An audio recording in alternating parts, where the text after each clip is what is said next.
I'm always struck by Nolan, like his love of James Bond. And I feel like that is what is laced through every single one of his movies, is like him going, how can I make a James Bond movie, but it's not really a Bond movie because it's something else. And I feel like Tenet is like the ultimate like he's achieved his dream by doing that. It's Christopher Nolan kind of taking this entire childhood's worth of Bond movies and going, I'm going to make myself something that's a little bit different. And I'm going to create, I'm going to create like my own little version of Bond of someone who's going to fit my view of the world, which I think like Christopher Nolan does have quite an optimistic view of things. And it seems like a strange thing to say because so many of his films have these very ambiguous kind of quite bittersweet endings like Memento and Inception. I really wish they'd let James Bond movies be this. I wish that they would just let a director come in and be like, how do you see a secret agent story that can be a standalone? Because that's the best thing about Bond, is that they're all individual adventures that you can just go on, and then the next one doesn't really have to affect. But they've started bleeding them together now, which I think is a mistake. Do you think so? I've always thought that James Bond was like all one universe. Like there's all lots of different theories about different. Even James Bond being a code name and things like that. But my favorite thing about it is that it can exist as like one individual thing. And I wish that Christopher Nolan could go, you know what I want to do? I want to do a palindromic Bond movie, and they would never have let him do this. I want to see the Tarantino Bond, the Macquarie Bond, the Gerwig Bond, I want to see, Anyway, I want to so see what Bond would look like in a different genre. Like, just let him exist in some. And I think that's exactly what he did here with Tenet. He was like, it's just a Bond movie, it's a spy movie. There's backwards it feels like stuff a spy in it. movie. And you just replace he's just gone, I want Bond, but I won't call him anything, so he can just be the protagonist. And like, we've got this British woman. She's going to be like sort of a Bond girl, but a more developed version of that, because these are intellectual films. Is the plane thing your memorable? I mean, what are you picking? I mean, you can pick several.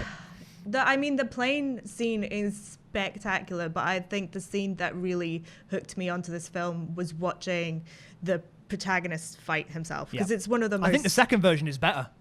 Yeah, I think both. Well, I think it helps having the reveal and seeing the way that it's been reverse engineered is like, I don't even know, I can't process how they actually pulled that off. I actually watched the behind the scenes of it, and it was super legit. Like, they just choreographed, like, one of them is legitly fighting backwards and he's fighting for, like, it's actually, when you watch it, it's like, it's actually mind blowing. I thought it was super legit when they did it. But one of the things about Tenet, I feel like, is maybe it was just me, but I did feel like it was predictable that before they got to the reveal of him fighting himself, that I kind of knew it was him. I think he kind of knows that. I think for some people it might play as a twist, but I think ultimately I think that's kind of what's nice about it, is that there are some really confusing, complicated things to get hold of, but at the center of it, it's like, okay, so he's going to end up fighting himself on the way back. Like, I think you can at least grasp onto something like that, and that makes it a little bit more accessible. Yeah, it's just like Bill and Ted, really. It's a lot like Bill and Ted. Just keep going. My back. absolute favourite, and this is such a weird pick, but I really love the opera sequence at the beginning of Tenet. I don't know what it is, but because it just drops you in the centre of something. You don't know who's good, you don't know who's bad, you don't know who's working for what, and that just encapsulates the whole movie anyway. And you just know that he's a good guy, and what he's ultimately going to do is for the good of the mission and the good of the world.